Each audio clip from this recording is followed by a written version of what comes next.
clinical parameters are already dramatically affected.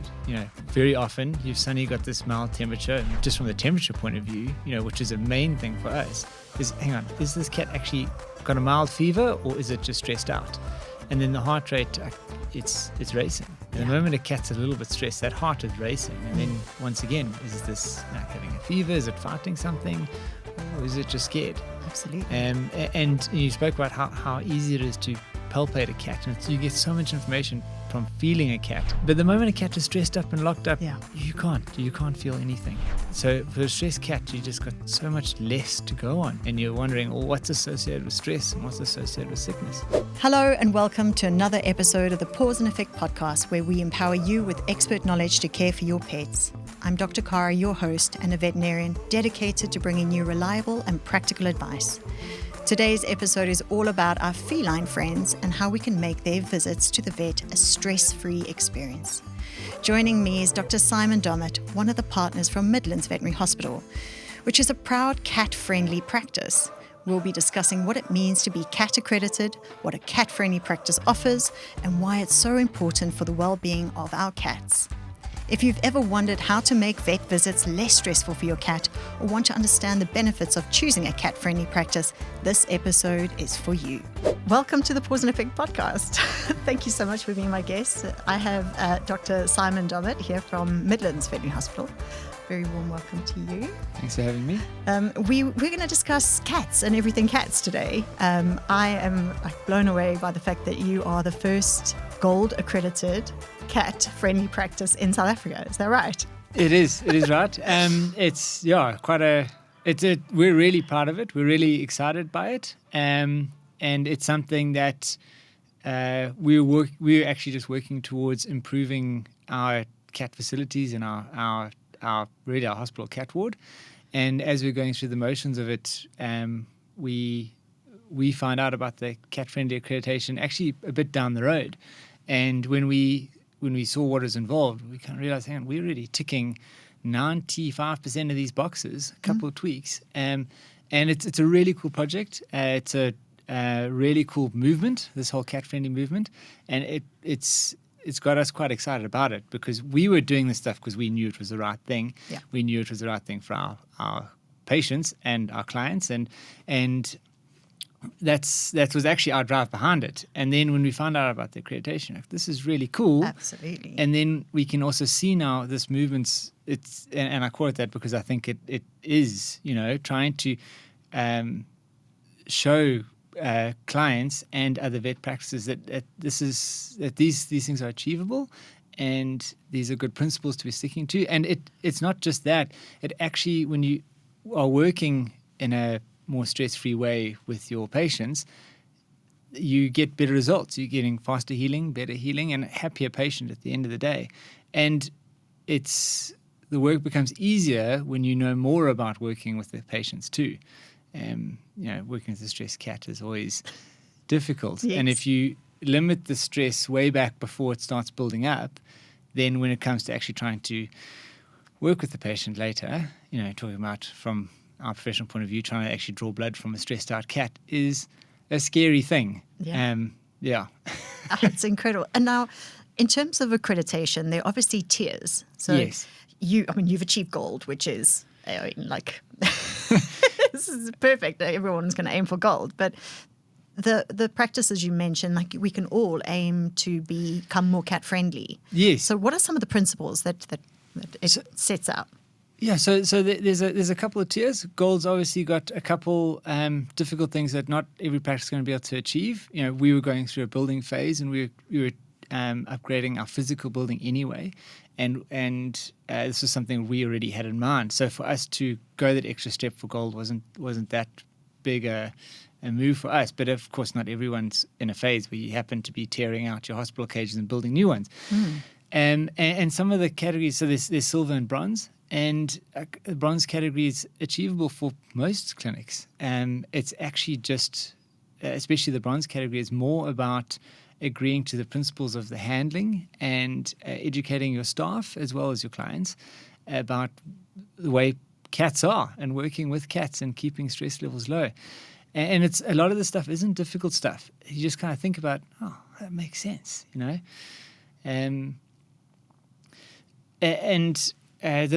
So a lot of the principles really is all revolving around minimizing that stress. Okay. And it goes back more than just in the clinic.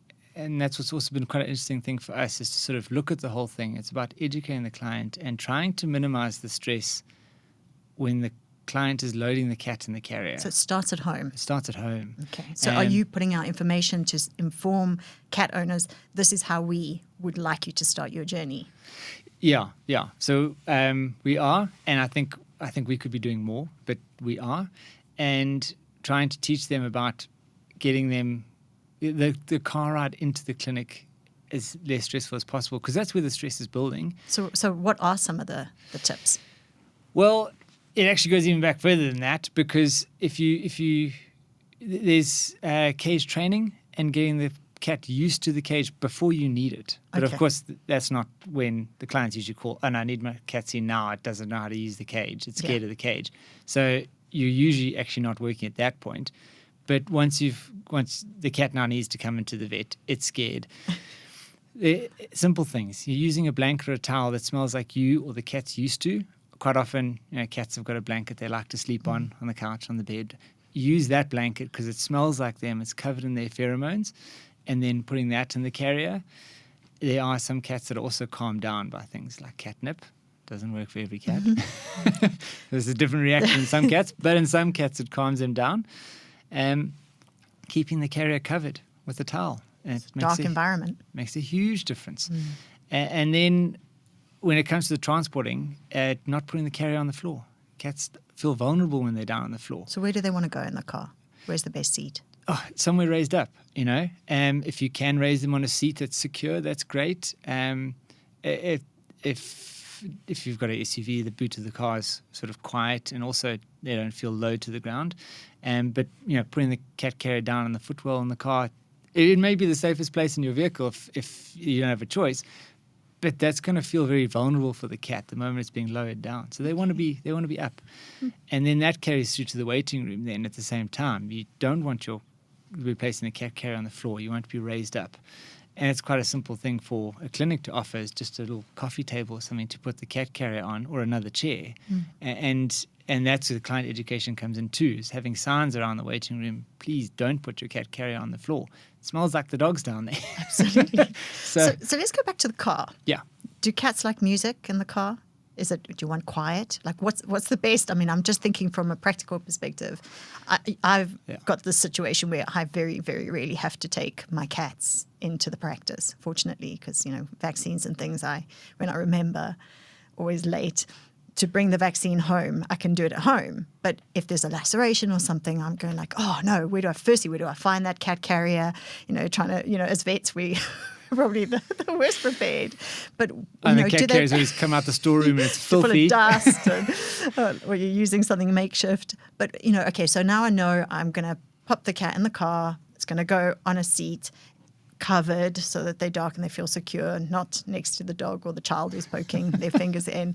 Do you want quiet in the car? Do you think, sort of music? Do you talk to them? Like, what is the general, if you were a cat, what would you suggest? They're all so different. That's also the thing with cats. I mean, they're all so different. But they also, one thing we know is all cats are sound sensitive. Yeah. So I think loud, sharp music, angry music's probably not going to help any situation. Calm music might settle and distract some cats. Most cats probably going to be happier with the quieter the better. Okay.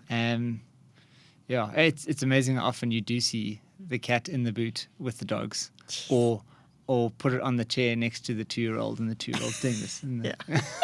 Absolutely. By the time the cat comes in, it's just so fed up and just meowing its head off. So let's also talk about making appointments. Are you quite strict with your cat owners and saying, look, if you don't come in as a walk-in, we know to expect you, you're going to have less of a wait.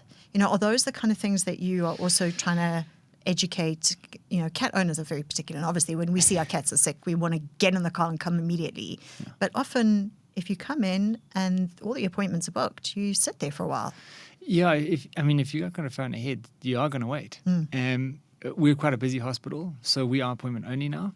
We obviously try and help in walk-ins, but the problem is if you come into our clinic as a walk-in, it's going to be a long wait.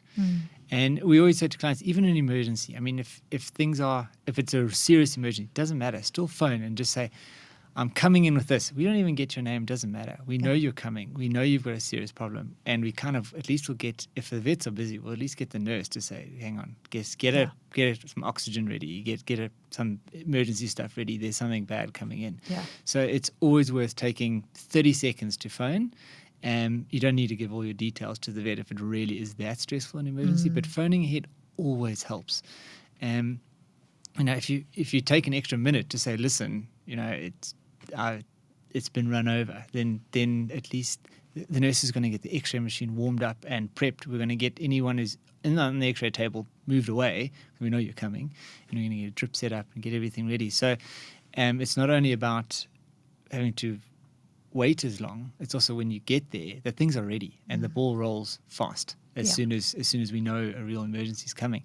So definitely, you must always try and phone ahead. And even clinics that are walk-in only, it's still worth phoning ahead and saying, listen, I'm coming in at this time, just so that you know. Hello, I'm Dr. Kara, a veterinarian and the host of the Pause and Effect podcast. Our show is all about enhancing the lives of pets by providing reliable, science-based advice and engaging in discussions with experts in veterinary medicine, pet nutrition, and animal behavior. As a professional with years of experience in both the UK and South Africa, I run a 24-hour veterinary hospital and an online pet store.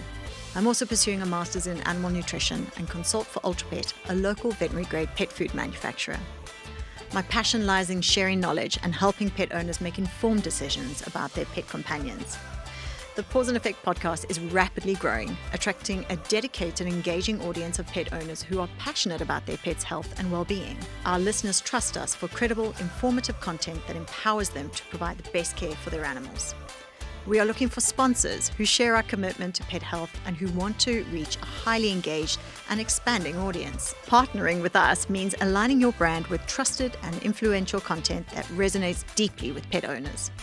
As a sponsor, you'll benefit from high visibility on a platform that is used for multiple purposes, including educational content, product recommendations, and community building. We offer various sponsorship packages designed to fit your marketing goals and budget, ensuring that your brand gets the reach and the impact it deserves. Join us in making a difference in the lives of pets and their families. Let's work together to bring valuable insights and quality products to our passionate audience.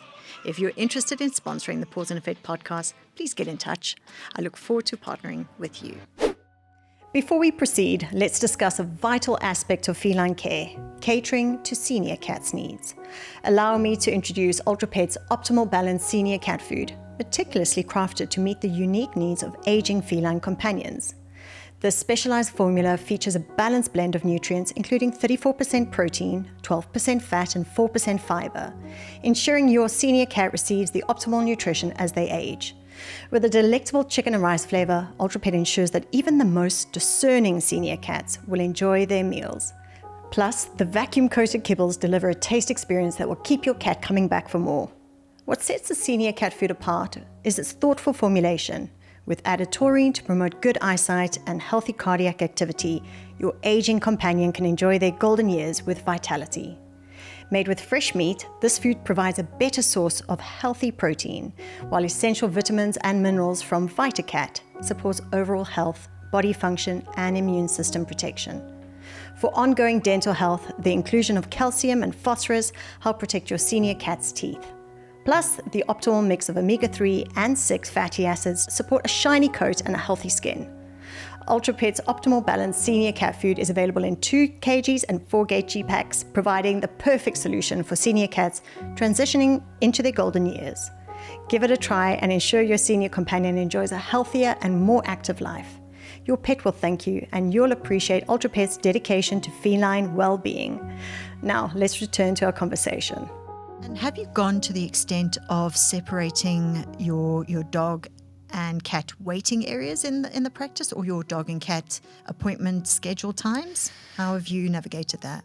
So we have tried to create a cat-only waiting area. Lovely. Ours isn't ideal. Okay. So we've got a corner, we've got a little like chain, a little sign that says cats only. Okay. And in that area, we've got some pheromone-infused blankets to cover your cage. And that makes a huge difference. A lot of people are still coming without a cover over the carrier, and that's okay. And that's amazing. The cat comes in meowing its head off. You put the carrier up on the little perch that we've got for them. You put a pheromone-infused blanket over, and quiet. They just settle. And they come into the consulting room a few minutes later. It's so much easier because they just settle. Let's talk about the benefits of that before we talk about the consult room setup for cats. Yeah. Let's talk, this is a good time for us to say, why as vets, what are the things that change when you can get the environment right? Whether you've got, let's talk about our vaccination rather than a sick cat. You've got a vaccination for a cat that's coming in, and you're following all the principles. They know they've done the car journey as best they can, and they've come in, they've on time for their appointment, they've put their carrier up with a pheromone diffused blanket, and now they're coming through to what are the benefits for us as vets of our cats coming in that state rather than stressed? I mean, it's just so much easier to examine the cat. I mean, rather than all be tied up on the ball and all the muscles all tensed and the head down, and you can't actually see what's going on. You've got a cat who's just more relaxed, looking around, and you can very easily get it out the carrier and back in again because it's not all stressed out. And it just makes the whole process so much simpler. You can actually examine the cat properly, you know. And less bite risk as well, I suppose. Well, the problem is the moment any animal is really stressed out and starting to give a bit of fear aggression, you can't examine it properly. You can't. There's just so much you can't see. You can barely even see its gums when it's the risk of losing your finger. Yeah. But so the moment the animal's relaxed, you can do a proper clinical exam. Absolutely. I mean, I love cats. Well, I love cats. You know that. Clearly, you can tell that already. But I love them as patients because they're at one size. And you get very used to palpating them and knowing what normal, obviously our dogs, we're experienced in terms of, big, large dog. We know how to palpate that differently to a small breed. But with cats, they're all generally, similar size. And so you can go, oh, this is a large kidney. This is, you get much better at that. And obviously a relaxed cat, you can actually palpate so much better. But let's talk about, just for the listeners, the benefit of listeners, let's talk about even heart rates. So, I mean, we take a lot of important notes that I think owners are not even aware of when we, let's talk dogs, even when we see them walking in, we're going, oh, how are they walking? Well, how is that gait? How are they breathing? Is there respiratory effort? Are they painful? So there are lots of things that owners I don't think are aware that we've read a whole lot. By the time the dogs walk through the door, we've already read a whole lot into their body language. Yeah. But tell me how stress impacts things like temperature and heart rate and pulse and things like that, just for the benefit of pet owners who are listening. All your clinical parameters are already dramatically affected. Very often you've suddenly got this mild temperature in the sort of lower 39s. And then, so just from the temperature point of view, which is a main thing for us, is, hang on, is this cat actually got a mild fever or is it just stressed out? And then the heart rate, it's racing. And the moment a cat's a little bit stressed, that heart is racing. And then once again, is this like having a fever? Is it fighting something? Or is it just scared? Absolutely. And you spoke about how easy it is to palpate a cat. And you get so much information from feeling a cat. It's one of the real blessings of them because they don't tell us much otherwise. Their body language, they're not like dogs. They don't show it on their face. But the moment a cat is stressed up and locked up, you can't feel anything. And it's so for a stressed cat, you just got so much less to go on, and all your clinical parameters already are sort of skewed, and you're wondering, well, what's associated with stress and what's associated with sickness? Have I got a sick cat in front of me or have I got a stressed cat in front of me? Oh, very similar signs. It's pretty much the same. And then you went on to say, okay, so let's assume we've got a high temperature. You want to get a blood smear. You want to get a blood sample. I mean, trying to take that from a stressed cat is a challenge. I mean, and we love a job that challenges us daily, but not necessarily unnecessarily stressing our patients. You want to get that information, and you want them to not hate the next visit they come to, which could be just a general appointment. And that memory also does matter. Stressed out this time means they're probably going to be stressed out next time, no matter how much you try. So, yeah, exactly.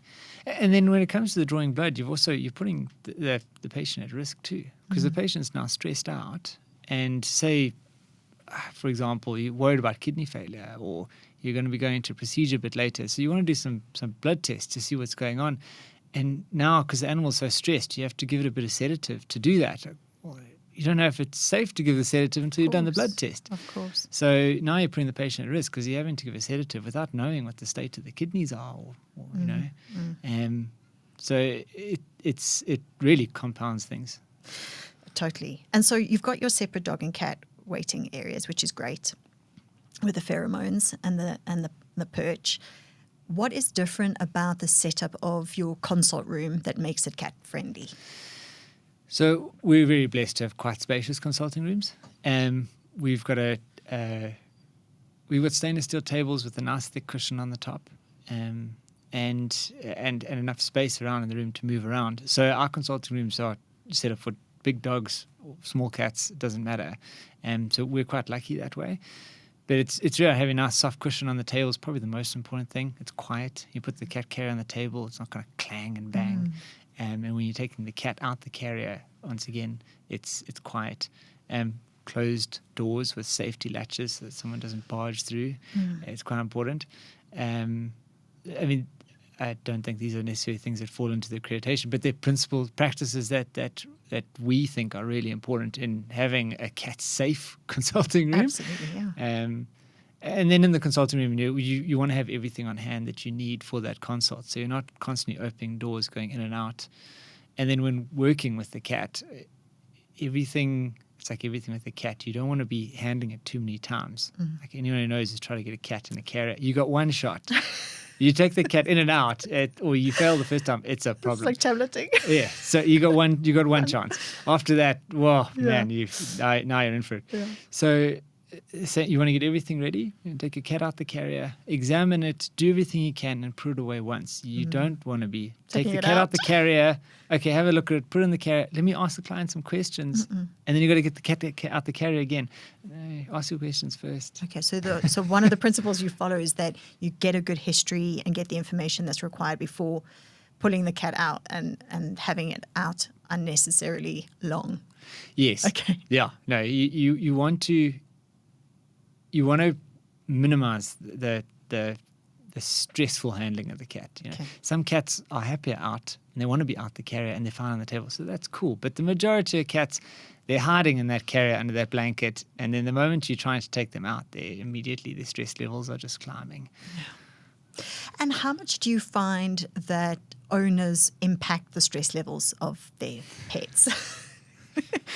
So I'm sorry, we're just talking about this today, about how the two go hand in hand. Yeah. I think you see that a lot too. Yeah. Yeah. A client is coming in stressed. That animal's going to be stressed, doesn't it? Cat or dog. Yeah. It's the same. And they feed off each other. And having even if it is a prone to stress patient, if the client's coming in with a calm attitude and a calm demeanor and quiet, then the patient's going to be easier to handle. And the moment the client's getting worked up, getting noisy, getting distressed or crying. Exactly. Getting in the patient's face, trying too hard to calm it down, then those stress levels and anxiety levels, they just get amped up and up. Yeah. They can tell, the pet can tell that there's a problem, that there's something. I'm stressed. I should be stressed too. Yeah. So do you ever go to the extent where you separate owner and pet? When you see this happening, do you say, look, in the interest, or how does that go when you do it? We were talking just off air about why I love the emergency work, and part of it was because I was able to deal with my patients respectfully, for the listeners, without the owners impacting how anxious they were feeling. So then it just allows, gentle restraint with your handler, and allows you to, and quiet, and space often, light and space, in terms of visualizing what you need to. So have you ever had to go to the point of separating owner and patient? Yeah, I think for me there's there's two levels of that. I always start off a consult, almost always start off the consult just with myself and the client in the room. I feel like it's a very private thing between you and the client, and I would only usually call assistant if I know I need one. So I'd start off just with me and the client, and if I see that's happening and I see they're building up anxiety in the patient, is one of two things. Either then I'd go get a one of our assistants who's got a calm demeanor in and get them to handle the patient and ask the client to step back. And if I get the feeling that the client's not going to be able to do that, or sometimes there's also those patients that just having mommy in the room is a problem, then I explain why. Yeah. And I say, listen, what we're going to do is I'm going to ask you to step out when it's time to examine the patient. I'm not going to touch the patient until you do. So I'm going to leave the patient in the carrier. I'm going to get my assistant to help me quietly.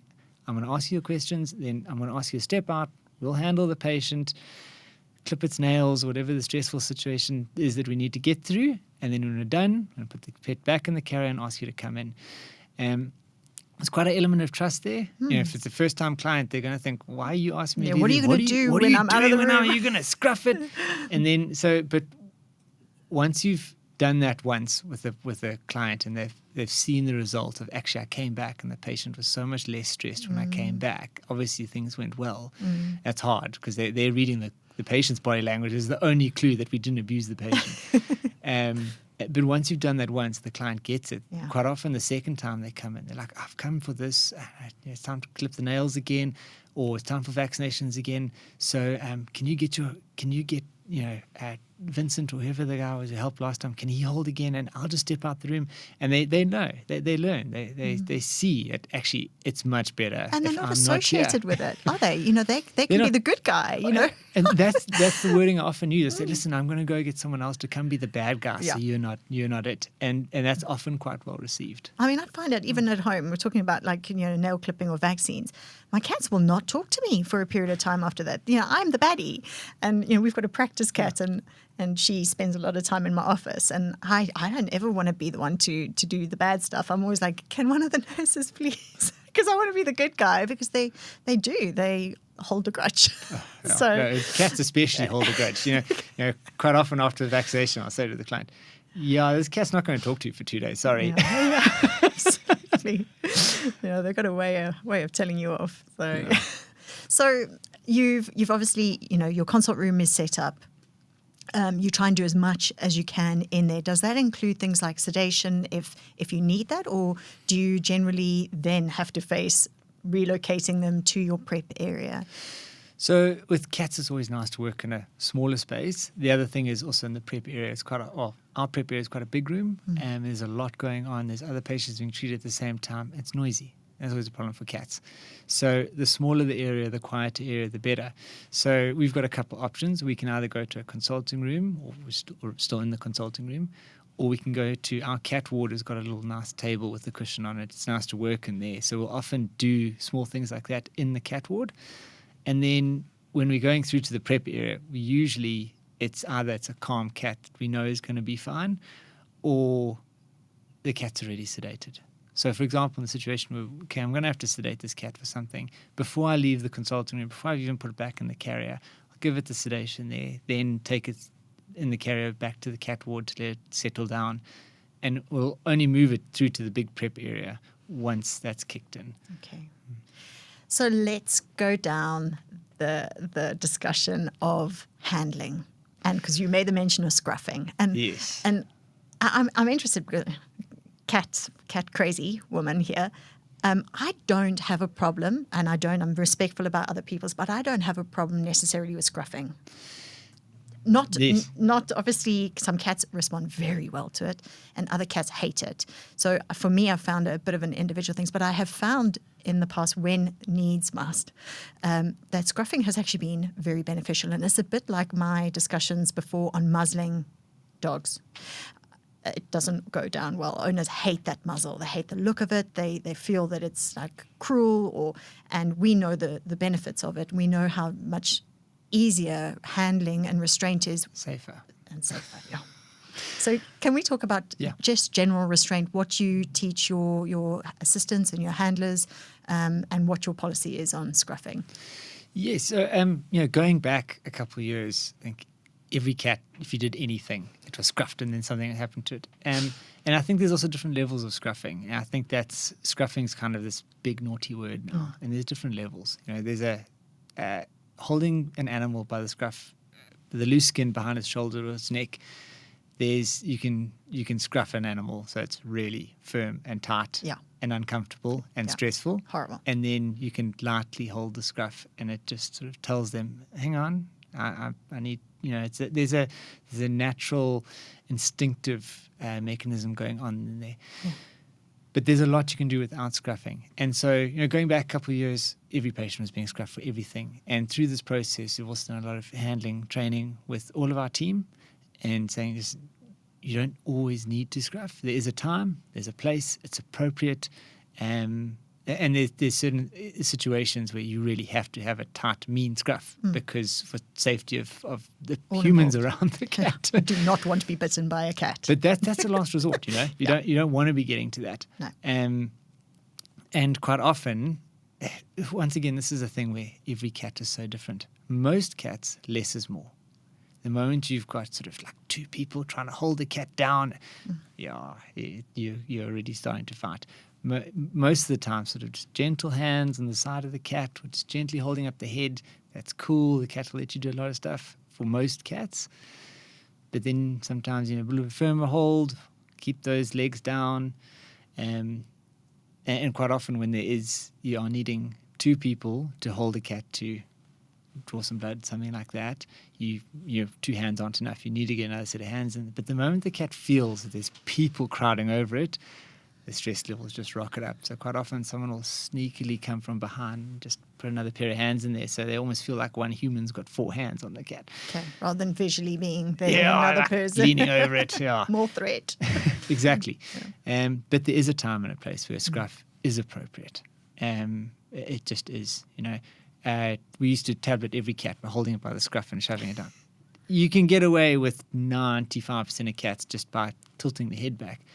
But the odd cat, you try that, you're going to lose a finger. Yeah. And a light or a firm scruff is necessary. And if you have to get that tablet in, you have to get that tablet in. There's kind of little alternative for some treatments other than an oral tablet. And if the cat's not taking it... So the use of towels, do you wrap them? So we do. You can use a towel or a blanket to wrap them, to wrap it up like a tortilla. It's just the head sticking out. Works great if that's what you need to get to. Remove the talons. If you just need to get to one leg, you can kind of do the same thing, then cover the face and then pull a leg out. So that works quite well.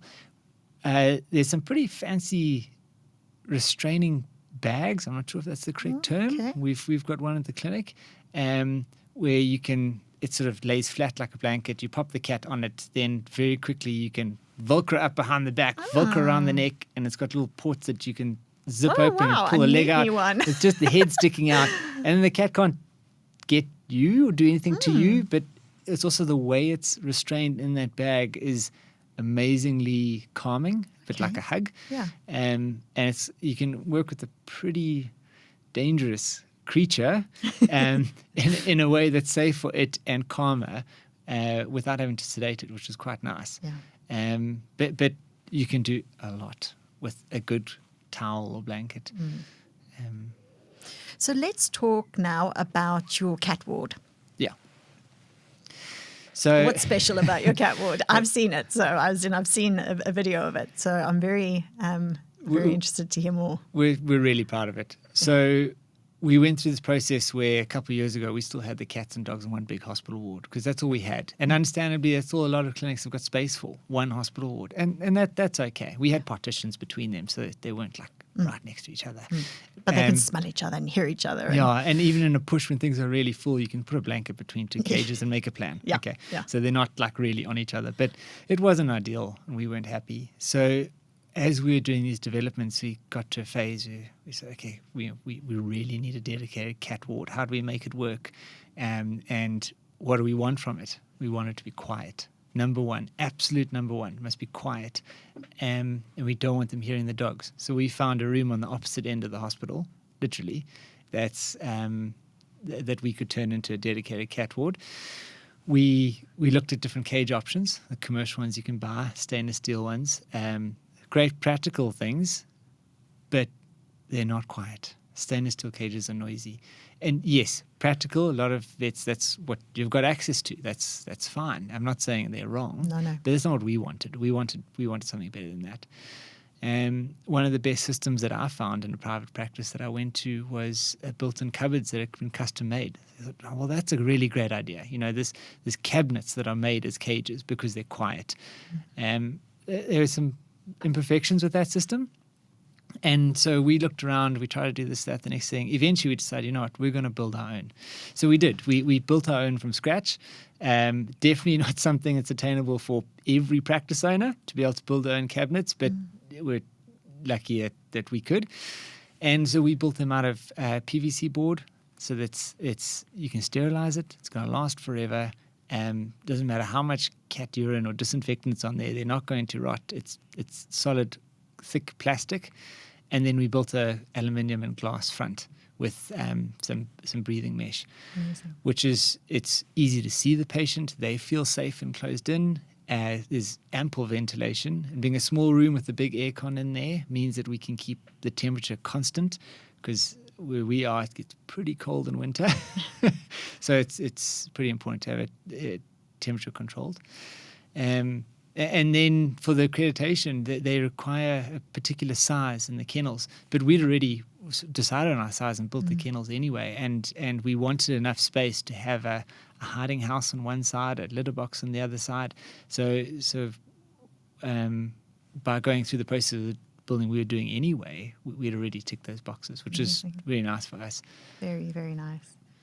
And then within, you close the door and like you said, it's like a soundproof room. Yeah. But then also you're saying you've got an area where you can examine them within that room. So they don't actually require, particularly if they are highly strung cats, they don't have to go through to your ward, through the ward to the prep area or whatever to have their daily examinations. They can be tableted or medicated within that room. Yes, yeah. So moving a cat within a building is always a flight risk. Yeah.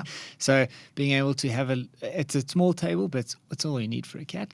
A small table just to do your simple little treatments in the room, and we've got a spring on the door so the door is permanently closed, so that you can take the cat out, work with it, put it back in the cage again, and you're not worrying about it bolting out the front door.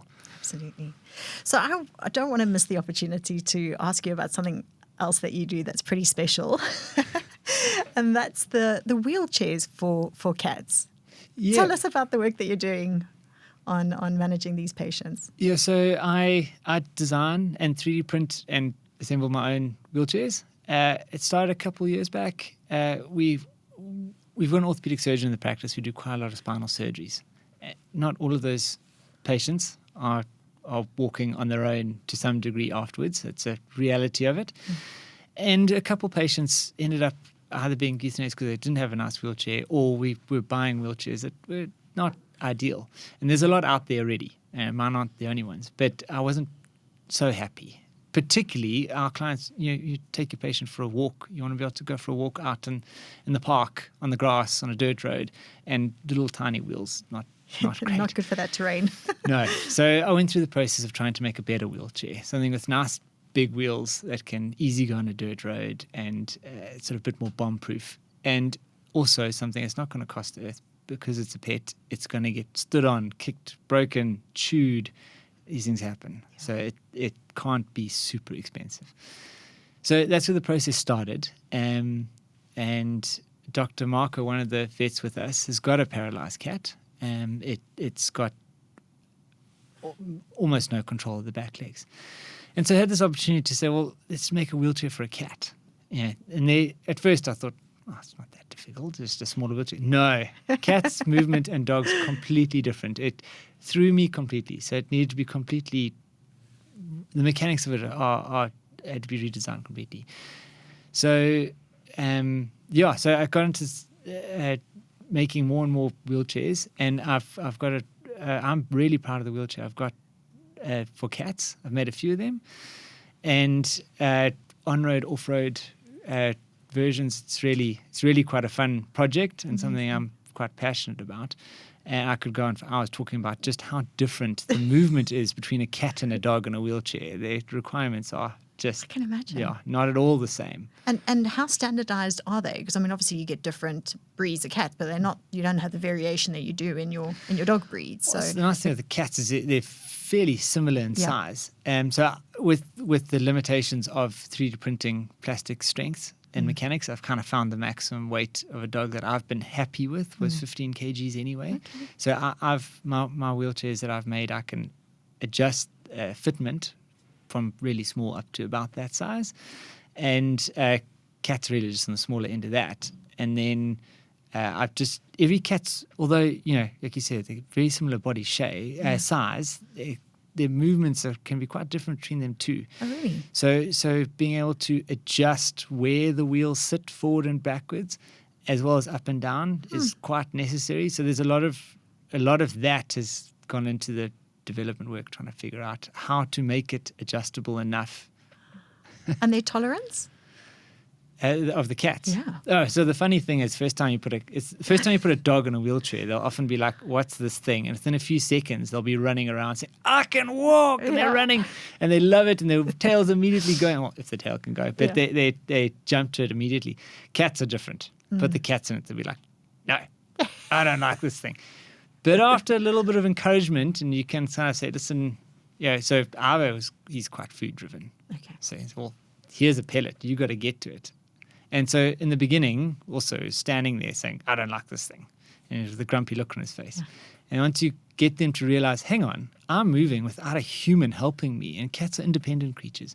So when they realize that they've got their own independence and they get moving, they take to it very quickly. And then they realize that, hang on, wheelchair means I can cruise around on my own. I can chase the dogs around.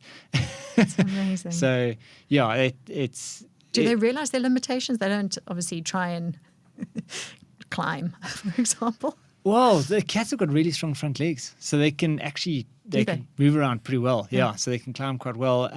Ava loves hitting top speeds, so he flies up and down the prep area in the back. It's a nice long run. He uses his racetrack, and he really sends it. So they learn to maneuver the wheelchair, to not get it hooked on things. They learn, because that's always a challenge if suddenly they're that much wider. Yeah. But they learn to get around that just fine, and they are amazingly agile when they get used to it. Well, the work you're doing with cats is truly incredible. So I think probably I'd like to, before we miss the opportunities, just the sort of the take-home messages for why owners should sort of invest or look into or kind of try and align themselves with cat-friendly or cat-accredited practices. Yeah, so there's a lot that the client is benefiting and their patients, obviously, from going to a cat clinic. You've got a clinic it's already agreed to these standards of newer thinking. It's not necessarily it's completely new things, but understanding the differences between a cat and a dog, and you're going to a clinic that's kept that in mind. They've thought about your patient and adjusting the way they work to what your patient needs. And it's not saying that a non-accredited clinic is a bad thing, but going to an accredited clinic, your vet is geared and is thought specifically about you being a cat owner and coming with your cat patient, and that's not the same as going in with a big waggy tail noisy dog. Yeah, absolutely. And obviously the benefit for cats in terms of receiving the right kind of care and in a stress-free and far more comfortable environment. Cats are extremely susceptible to stress, and the moment that you've got stress compounded on any injury or illness, it's going to take longer to recover. So by being in a lower stress situation, that patient is going to heal faster, it's going to recover faster from whatever the ailment is. That's it's very logical that, but it does require that vet clinic is applying those principles and making sure that the stress levels are down. And they are all things that are not unattainable for a vet clinic. And so I'm glad this movement is happening. It's making awareness to there is simple things that we as in our profession can do to make the situation better for our patients. Absolutely. And for any practices wanting to look into accreditation, sort of what is the process? What's the time frame? Like, how does someone come and inspect you? Or So the ISFM have got all their information on the Cat Friendly website. It's all there. Just Google that and it comes up. And on there, they've got their checklists and they've got their different categories. You can see what's involved and what's not involved. They are internationally based. They require that you send photos of certain things to prove that you have met these requirements, drawings with the little layout of your waiting area, things like that. And they don't need it to be fancy. Like, it's really simple. You can have a little sketch, pen and paper, and then some photos to prove that sort of what you've sketched and what's there match each other. And that's it. So there was no real waiting time. We went through it and it was really easy. When the first time we applied, they said, okay, hang on, you've got to fix this and this and this. So we said, well, that's kind of difficult with our layout. So how about this and this? And there was to and from, and they helped us become accredited. It wasn't just tick these boxes, send it off, yes or no. They were helpful. And they gave us a lot of resources to improve the way we're doing things. I love that. Yeah. Thank you. Thank you so much for taking the time and talking about cats, which I neglect despite my love of them, and cat accreditation. I think I'm hoping, like you say, that it's a movement that's going to improve both the quality of our work, but also the lives of our cats. So thank you very much, Dr. Simon. Thanks for having me. Thank you. Thank you for tuning in to today's episode on cat-friendly practices. I hope our discussion with Dr. Simon Dommett has given you valuable insights into why choosing a cat-accredited clinic can make a significant difference in the lives of our cats' health and happiness. Remember, our cat friends deserve the best care, and by choosing the right veterinary practice, you can help ensure their vet visits are as calm and positive as possible. If you've enjoyed this episode, please subscribe, leave a review, and share it with fellow cat lovers.